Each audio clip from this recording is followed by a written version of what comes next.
El abogado de la empresa se rió en mi cara cuando pedí el finiquito. Aquí ninguna mujer negocia su despido. Mi abogada rodeó con un círculo la cláusula 12B. La taza de café del director financiero se estrelló contra el suelo. Elena sabía que los números no mentían, pero la gente que los manipulaba, desde luego que sí. Todo empezó un martes por la mañana, en una de esas reuniones de motivación, en las que sirven cruasanes resecos y delirios corporativos. El nuevo vicepresidente de finanzas, Álvaro, recién salido de su máster en ESADE, y probablemente oliendo todavía a gimnasio y ambición barata, agitaba una presentación de PowerPoint como si hubiera descubierto la cura contra el cáncer. Ingresos un 18% al alza margen, estable 0 factores de riesgo. Todo era un festival de optimismo de teletienda. Elena, sentada al fondo con su cuaderno y 12 años de memoria institucional, enarcó una ceja. Sabía que esas cifras eran falsas. No un error de cálculo, no un despiste al sumar. Estaban estratégicamente masajeadas como a una escort de lujo en Marbella durante la temporada alta. Habían movido partidas de un lado a otro, inflado las previsiones y recortado convenientemente las advertencias de riesgo. Marcó 2 en su margen. Una proyección incluía un contrato con un proveedor que había expirado hacía 6 semanas. Otra omitía unos gastos de mantenimiento diferidos que se habían desvanecido por arte de magia. Levantó la mano con calma, incluso sonrió. Solo por curiosidad dijo: el departamento legal ha revisado estas cifras antes de presentarlas al consejo. Álvaro le dedicó esa sonrisita condescendiente, mitad pijo de club de campo, mitad gurú de gasolinera. Gracias, Elena dijo, pero está todo controlado. No lo estaba. Ella lo sabía. De la misma forma que sabes que la leche se ha cortado antes de la fecha de caducidad. El hedor a crecimiento trimestral sobrevalorado y a pasivos ocultos impregnaba toda la presentación. Pero Elena no insistió. Todavía no. Había aprendido la lección hacía años. No interrumpas el espectáculo hasta que el foco te apunte a ti. Así que guardó sus notas, volvió a su mesa y en silencio empezó a guardar copias de seguridad de todo lo que pudo encontrar. Elena llevaba 12 años en cumplimiento normativo. Era el tipo de mujer que nunca se saltaba un decimal, nunca cotilleaba en la máquina de café y nunca lloraba en su escritorio. Recursos Humanos la llamaba de bajo mantenimiento. La directiva la llamaba fiable. Ambas frases significaban: nunca te ascenderemos, pero que Dios nos ayude si te vas. Y Elena conocía su valor. Era la cinta americana que mantenía unida aquella maquinaria oxidada. Evitaba que las sanciones de la inspección de trabajo se acumularan, que las consultas de la CNMV llegaran y que los idiotas de la planta noble se enviaran correos electrónicos que pudieran ser citados en un juicio. Como no llevaba tacones que resonaran en los pasillos, ni hablaba con aforismos de LinkedIn, era invisible. Hasta que dejó de serlo. La llegada de Álvaro marcó un cambio. De repente el director financiero dejó de responder a sus correos. Los informes que ella solía revisar antes de enviarlos al consejo empezaron a saltársela. El ambiente se enrareció. Recursos Humanos empezó a usar frases como optimizar flujos de trabajo y realinear el departamento de cumplimiento bajo la estructura de finanzas. Elena vio las señales. Estaban escritas en Comic Sans por idiotas, pero ahí estaban. Aún así, no entró en pánico. Archivó cada revisión de políticas, cada ajuste trimestral, cada cadena de aprobación, incluyendo una pequeña joya que había colado allá por 2017 durante una reforma de normativas a la que nadie prestó atención. La cláusula 12B. Pero nos estamos adelantando. Por ahora Elena estaba sentada en su cubículo sorbiendo un café americano tibio de su taza de la gestora de riesgos más normalita del mundo y escuchando los susurros que viajaban por el pasillo como el humo antes de un incendio. Algo se avecinaba y Elena no estaba lista, estaba preparada. La llamaron reunión de alineación del segundo trimestre, que en lenguaje corporativo significaba «trae tu propio pañuelo». Elena lo supo antes incluso de sentarse. La energía en la sala tenía esa extraña vibración estéril, como la de una clínica dental, donde alguien ya ha gritado. El director financiero, Ricardo 50 y tantos, y un trasplante capilar que parecía patrocinado por el mismísimo diablo, empezó con una sonrisa ensayada a hablar sobre la preservación de márgenes y la fluidez operativa. Traducción: van a rodar cabezas. Álvaro, el vicepresidente recién llegado, estaba de pie detrás de él con los brazos cruzados como un matón en un funeral. Elena contó 3 diapositivas antes de la emboscada. Y en el espíritu de la sostenibilidad fiscal a largo plazo, entonó Ricardo: hemos tomado algunas decisiones difíciles. A partir de hoy reestructuraremos ciertos departamentos no generadores de ingresos para optimizar los gastos generales. Ella no se inmutó. Simplemente dejó el bolígrafo sobre la mesa y esperó. Fue entonces cuando los ojos de Ricardo se clavaron en ella, como si fuera a pedirle el justificante para salir al baño. Elena dijo, intentando suavizarlo con una inclinación de cabeza: tu puesto será absorbido por el Departamento de Finanzas con efecto inmediato. Agradecemos tus muchos años de servicio. Absorbido, repitió ella como si estuviera catando la palabra en busca de veneno. Sí, dijo él. Se te proporcionará un paquete de salida y asistencia en la transición. Ella parpadeó una vez. ¿Hay finiquito?, la pregunta heló la sala. El abogado interno de la empresa Ramón, con la corbata medio deshecha, como si se hubiera vestido a oscuras y funcionara a base de pura arrogancia, se rió. No de forma educada, no con incomodidad. Una carcajada sonora de pecho, como si alguien le hubiera dicho que las mujeres podían votar. Oh, Elena dijo, negando con la cabeza, como si ella hubiera pedido un unicornio. Aquí ninguna mujer negocia el finiquito. Ahí estaba. La frase. La que resonaría en el cráneo de Elena como el disparo de una escopeta en una iglesia. No dijo nada. Ni a Ramón, ni a Ricardo, ni a Álvaro, que era incapaz de mirarla a los ojos. Simplemente bajó la vista hacia el cuaderno que tenía en el regazo todavía abierto por las notas que había tomado sobre el último informe y lo cerró en silencio. Recursos Humanos apareció 3 minutos después, con un sobre manila y una tarjeta de acceso ya desactivada. Una chica más joven llamada Laura balbuceó algo sobre los próximos pasos mientras le ofrecía a Elena una caja de cartón y la sonrisa más falsa del mundo.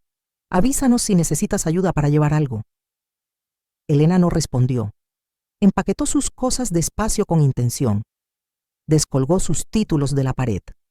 Quitó un post-it descolorido que decía: revisar cláusula 12B.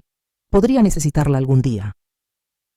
Lo deslizó en su bolso como una bala en la recámara. Ni siquiera le ofrecieron un apretón de manos.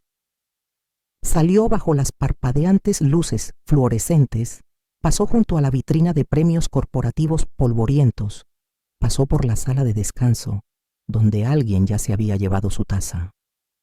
El mundo siguió girando como si ella no acabara de ser borrada.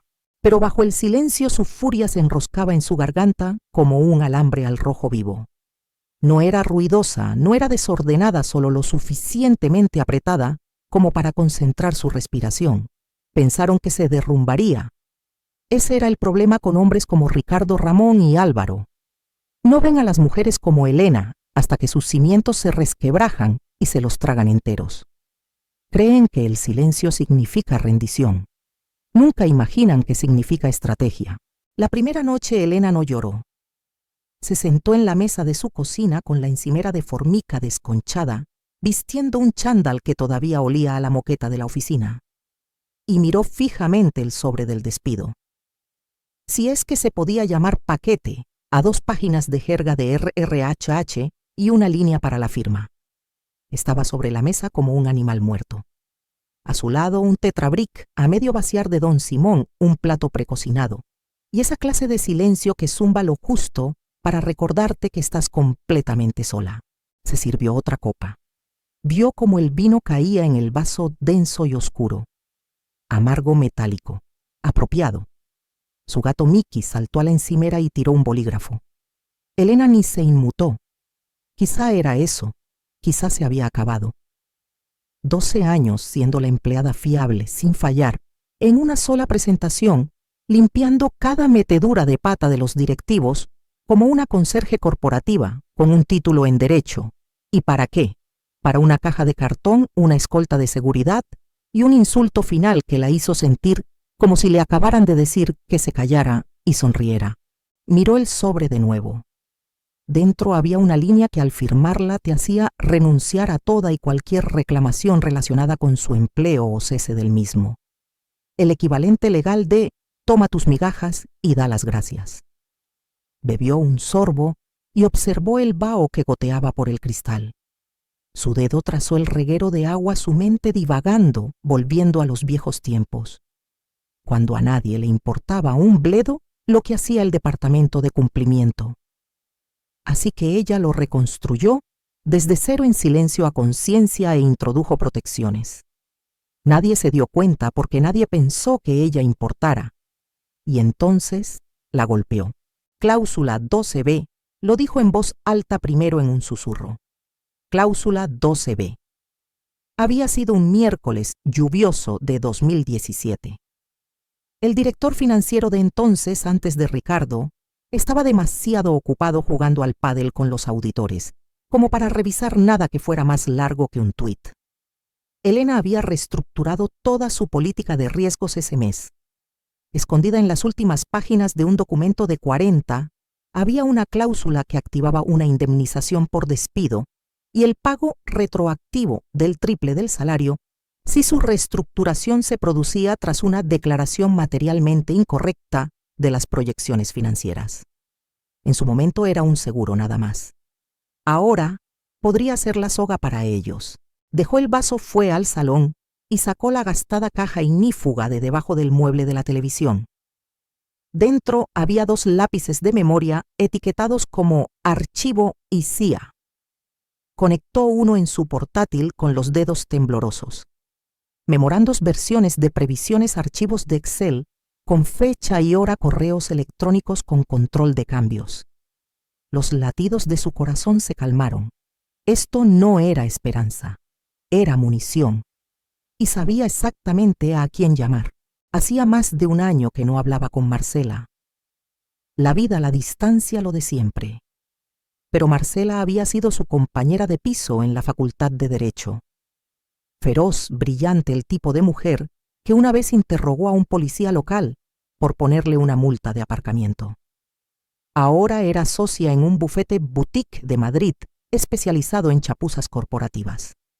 Elena no se lo pensó 2 veces, simplemente marcó. Marcela Ríos, contestó Marcela con la voz tan afilada como siempre. Por favor, dime que llamas para una escapada de chicas y no por venganza.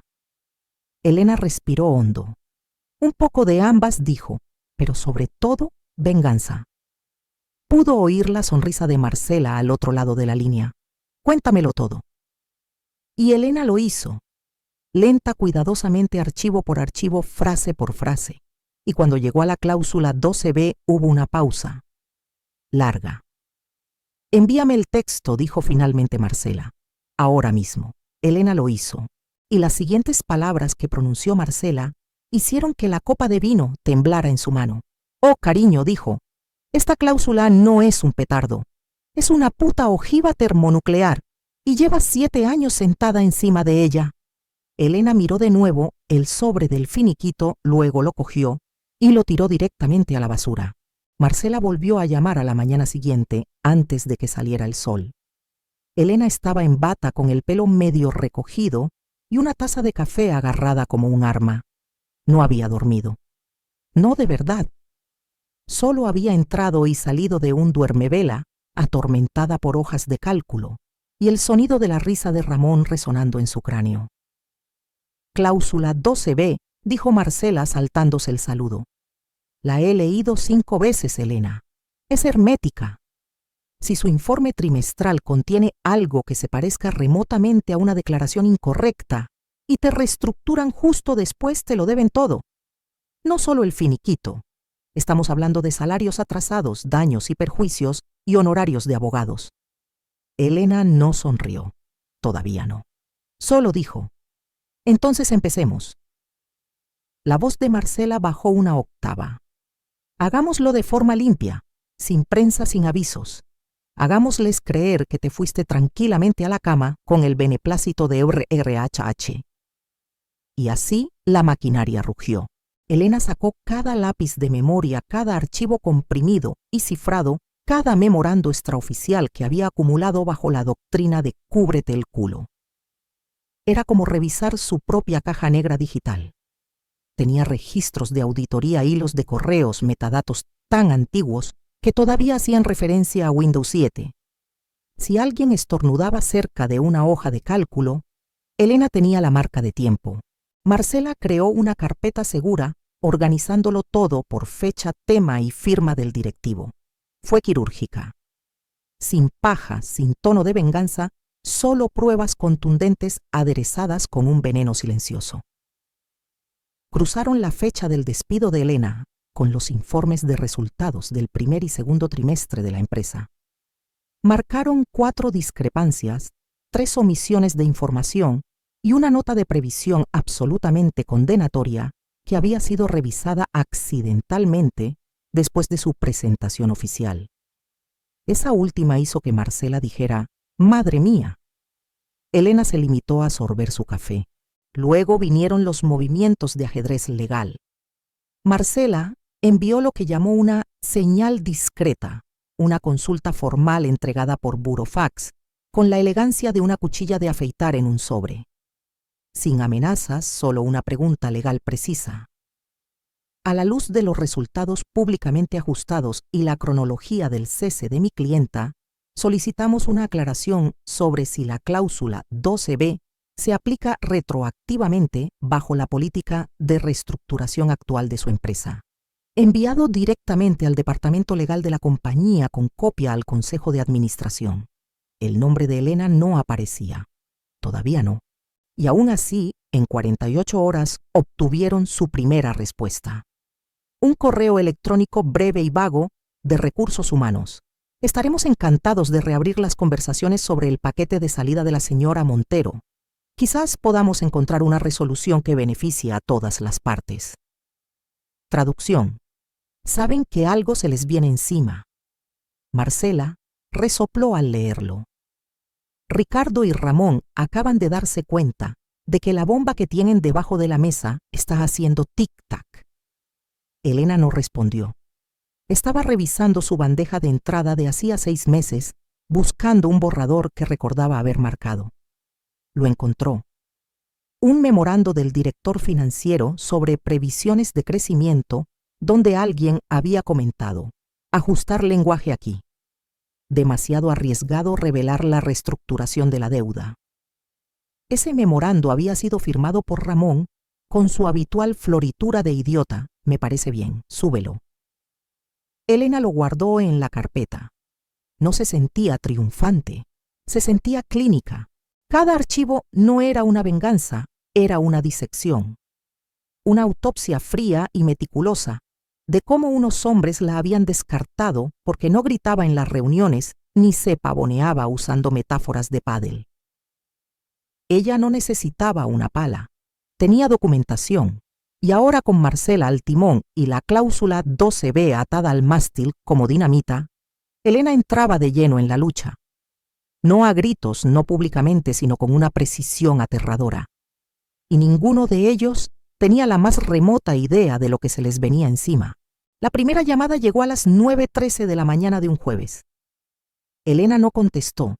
Estaba viendo reposiciones de MasterChef con un bloc de notas en el regazo apuntando cadenas de tiempo, mientras un concursante intentaba convertir calamares en escabeche en un postre. Su móvil vibró de nuevo. Y otra vez.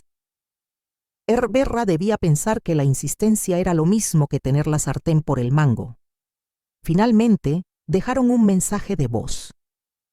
Hola Elena, soy Trina de Experiencia del Empleado. Queríamos revisar tu documentación de salida y explorar algunas soluciones mutuamente beneficiosas. Si estás abierta a una breve charla, nos encantaría. Clic. Elena se lo reenvió a Marcela con el asunto "Empieza el baile". La respuesta de Marcela llegó 20 minutos después. Sin formalidades, sin emoticonos. Un memorando de 12 páginas cofirmado por otros 2 abogados que exponía su posición con citas jurisprudencia y 3 requerimientos adjuntos para la divulgación de documentos financieros, comunicaciones internas, sobre el despido de Elena y los registros de revisión de los últimos 3 informes trimestrales. La carta de presentación era una obra maestra de sarcasmo legal. Con el espíritu del beneficio mutuo, adjuntamos documentación que puede ayudar a aclarar nuestra postura. Elena la leyó 2 veces y sonrió. No era alegría. Era algo más profundo, más antiguo, como el sonido del hielo al resquebrajarse en un lago helado. A mediodía el silencio se rompió. Un único mensaje de texto iluminó su teléfono. Número desconocido. Están entrando en pánico. El director financiero dijo que tenías el botón nuclear. Se quedó mirando el mensaje, lo releyó 1 o 2 veces y luego tecleó lentamente. Soy Elena. ¿Quién eres? La respuesta llegó de inmediato. Me ayudaste a arreglar mis notas de gastos cuando Álvaro quería que ocultara un sobrecoste de un proveedor. Nunca lo olvidé. Solo ten cuidado. Están llamando a abogados. Se reúnen hasta tarde. Muy tarde. Elena exhaló, se reclinó y finalmente se permitió una pequeña risa. No fue sonora, más bien como un fantasma escapando de su garganta.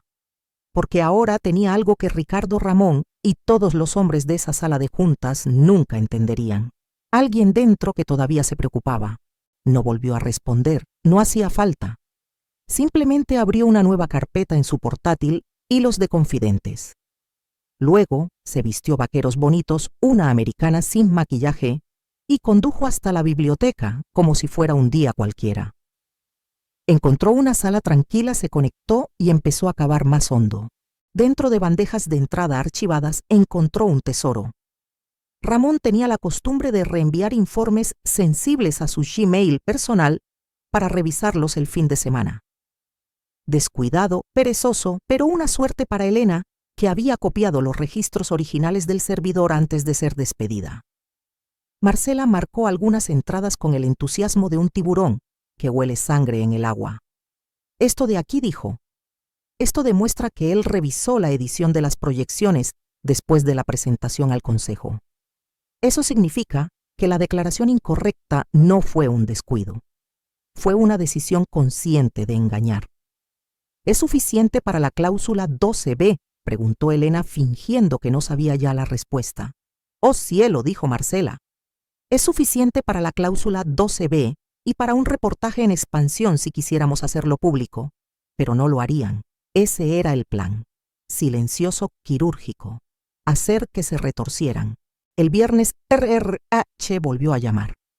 Esta vez el mensaje de voz usaba un nuevo lenguaje. Última oportunidad para resolver de buena fe. Elena ni se molestó en reenviarlo. Simplemente anotó la fecha, la hora y subrayó la frase última oportunidad. Porque lo que ellos no sabían era que su oportunidad ni siquiera había empezado y la mecha ya estaba encendida. El informe trimestral cayó como el boletín parroquial un domingo. Portada aburrida, formato educado, las habituales nanas contables. Pero Elena fue directamente al final. Ahí es donde viven los pecados de verdad. Las notas a pie de página. Página 37, subsección 4C. Con posterioridad a nuestra presentación del primer trimestre, la dirección determinó que las proyecciones anteriores no tenían en cuenta los pasivos diferidos asociados a las transiciones de arrendamiento de equipos. Se han realizado ajustes para reflejar una imagen más precisa del crecimiento de los ingresos. Ni siquiera parpadeó. Esa frase estéril enterrada, probablemente copiada y pegada del ataque de pánico de un abogado, era exactamente el detonante de la cláusula 12B. Declaración materialmente incorrecta de las proyecciones financieras que resulta en una reestructuración estructural o departamental. Hecho. Elena envió la captura de pantalla a Marcela. Una palabra siguió: adelante. La solicitud de arbitraje se presentó antes del mediodía. Sede neutral, entorno privado sin prensa. Eso era clave. Elena no quería fuegos artificiales, quería autopsias. Eligieron una sala de conferencias en un bufete de abogados del Paseo de la Castellana. Paredes de cristal, arte minimalista, plantas de plástico que parecían agotadas de fingir. El aire acondicionado estaba agresivo. A las 9:58, Elena llegó con una americana gris pizarra y una mirada de acero. No llevaba maletín, solo una delgada carpeta con la etiqueta Cláusula 12B final. Marcela entró detrás de ella con el pelo recogido en un moño tirante y una expresión a medio camino entre la elegancia judicial y la de un depredador. A las 10:02 la puerta se abrió de nuevo. Ramón entró primero con una sonrisa falsa anclada en su rostro. Llevaba los mismos mocasines desgastados. Detrás de él venía Ricardo, el director financiero. Parecía pálido, sudoroso, como si no hubiera dormido en 3 días, porque no lo había hecho. Los susurros dentro de la empresa se habían vuelto más fuertes. Algunos decían demanda, otros CNMV, pero Ricardo solo oía una palabra una y otra vez: cláusula. 2 miembros del consejo entraron detrás de ellos. Hombres mayores con relojes caros y expresiones de ¿qué hacemos aquí? Elena no se levantó, no habló, solo miró el reloj. 10:05. Marcela se aclaró la garganta. Gracias por acompañarnos. Me gustaría empezar haciendo referencia a un documento interno con el que todos están familiarizados. La cláusula 12B de la política de cumplimiento corporativo, revisada en 2017. Ramón soltó una risita. Somos conscientes de su interpretación. Pero Marcela levantó un dedo. No es una interpretación, dijo. Es una aplicación. Metió la mano en su maletín y deslizó una copia impresa del informe trimestral sobre la mesa. La página 37, rodeada en rojo. Luego, con la otra mano, deslizó la revisión original de cumplimiento de Elena detrás de ella. La cláusula 12B resaltada en amarillo, en negrita, y con sus iniciales en el margen. La sonrisita de Ramón se congeló. La boca de Ricardo tembló. La sala cayó en un extraño silencio. No de confusión, no de protesta, de reconocimiento. Habían visto venir esto. Solo esperaban que ella no apretara el gatillo. Marcela se inclinó hacia adelante con los codos sobre la mesa, como si estuviera ajustando la mira de un rifle. Esta revisión constituye una declaración materialmente incorrecta. Presentaron proyecciones que ignoraban pasivos conocidos, lo que desencadenó una reestructuración departamental, específicamente el cese de mi clienta. Según la cláusula 12B, esa acción le da derecho a una indemnización por despido al triple de daños y perjuicios y a una compensación legal completa. Ramón volvió a abrir la boca esta vez más despacio. Incluso si la cláusula se aplicara, Marcela levantó otra hoja. Un correo electrónico de la empresa de hacía 6 semanas, de Ricardo, con marca de tiempo. Soy consciente de que este informe no refleja las obligaciones de arrendamiento. Ya lo masajearemos en el segundo trimestre. Silencio de nuevo, pero ahora no era tranquilo. Era el silencio del juicio final. Uno de los miembros del consejo, traje gris, pluma de oro, finalmente se aclaró la garganta. ¿Qué es lo que piden? Elena no habló. Lo hizo Marcela. La aplicación íntegra de la cláusula 12B. Un acuerdo por daños y perjuicios por un total de 47 millones de euros, una carta formal, reconociendo la reestructuración indebida y un acuerdo de confidencialidad firmado en un plazo de 10 días hábiles. Ricardo parecía a punto de vomitar. Ramón intentó reírse de nuevo. Le salió como una tos, y ella simplemente permaneció quieta, serena, atronadora en su silencio, porque el momento había llegado y no necesitaba gritar para hacer temblar las paredes. El silencio se rompió primero con el sonido de porcelana golpeando el mármol. La taza de café de Ricardo, con algún eslogan corporativo hortera, se le escurrió de los dedos sudorosos salpicando el café americano tibio por el suelo pulido. Nadie se movió. El charco se extendió como una acusación acumulándose a sus pies. La cara de Ramón pasó de una pálida incredulidad a un feo tono carmesí. Su boca se abrió y cerró 2 veces sin emitir sonido, como un pez de colores descubriendo el cristal del acuario. Este era el hombre que se había reído de la cláusula 12B. Ahora su ignorancia estaba sobre la mesa impresa y resaltada burlándose de él. Finalmente uno de los miembros del consejo, un hombre corpulento llamado Arturo, se dirigió a Ricardo. ¿Es esto cierto? ¿Realmente presentamos proyecciones engañosas? Ricardo balbuceó con la voz fina como el papel de seda. Había un contexto, quizás ciertos ajustes. Marcela se inclinó hacia adelante, su voz lo suficientemente afilada como para cortar diamantes. Declaraciones incorrectas, no ajustes. Ramón tosió mirando nervioso a Ricardo. Estamos dispuestos a ofrecerle a la señora Montero un acuerdo de 2 meses de salario. Considérenlo un gesto de buena voluntad para cerrar esto rápidamente. 2 meses. Marcela repitió las palabras lentamente, saboreando cada una como si fuera fruta podrida. Una oferta interesante. La cláusula 12B otorga explícitamente a mi clienta el triple de daños y perjuicios, el pago retroactivo desde la fecha del despido improcedente, los honorarios de los abogados y un reconocimiento formal de la irregularidad. 2 meses no cubren ni la tinta de esta demanda. Arturo, el miembro del consejo, carraspeó con el rostro sombrío. ¿El triple de daños no es un poco agresivo? Su director financiero, dijo Marcela sin pestañear, demostró una intención deliberada de ocultar pasivos. Eso no es agresivo, señores. Es fraudulento. El fraude tiene implicaciones más allá de los daños económicos. Exposición ante la CNMV, posibles demandas colectivas, demandas de accionistas. Sigo. El otro miembro del consejo, más joven y visiblemente molesto, finalmente habló. ¿Cuál es la cifra entonces? ¿Qué necesita la señora Montero para que esto desaparezca discretamente? Marcela deslizó otra hoja de papel sobre la mesa con precisión clínica. 1,47 millones de euros, incluyendo los honorarios legales. Confidencialidad firmada de inmediato. Carta de reconocimiento formal entregada antes del viernes. Arturo miró a Ricardo como si fuera a empujarlo felizmente por un precipicio para acabar con aquello. Ricardo tartamudeó. Necesitamos tiempo para discutirlo. 48 horas, dijo Marcela, levantándose lentamente y abotonándose la americana. Después presentaremos la demanda públicamente con todas las pruebas. Las palabras cayeron en la sala como cubitos de hielo en un whisky, pesadas, afiladas, definitivas. Cuando la respuesta de la empresa fue una campaña de desprestigio, Elena no se sorprendió.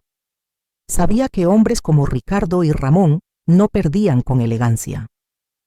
Marcela leía furiosa los rumores anónimos sobre su incompetencia que circulaban por el sector.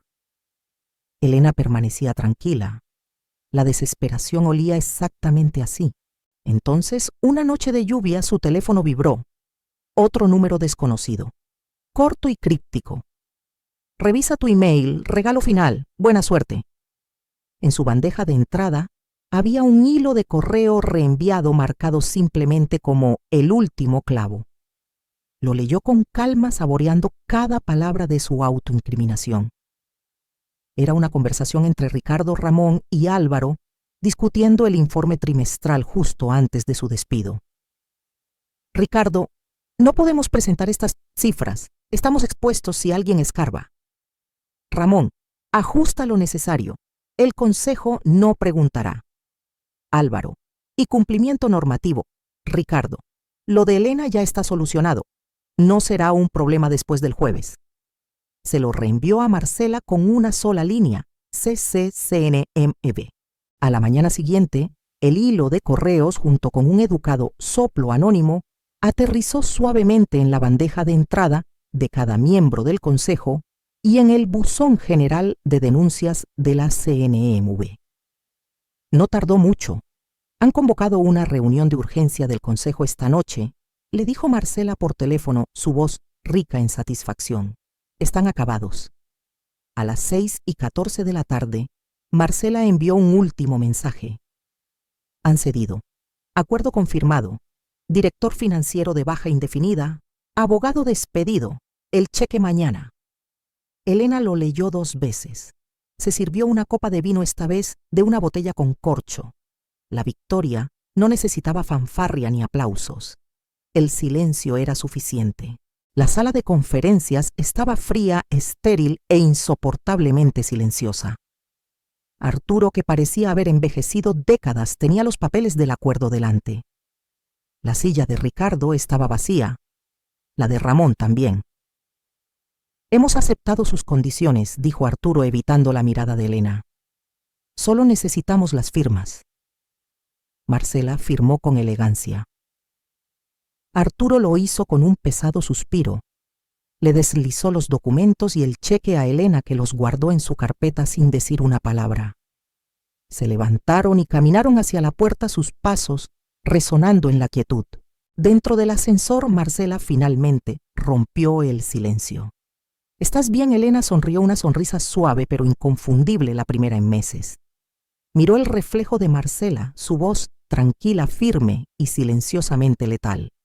«Aquí ninguna mujer negocia el finiquito», repitió en voz baja. Hizo una pausa lo justo para que Marcela también sonriera. «Pues parece que yo sí».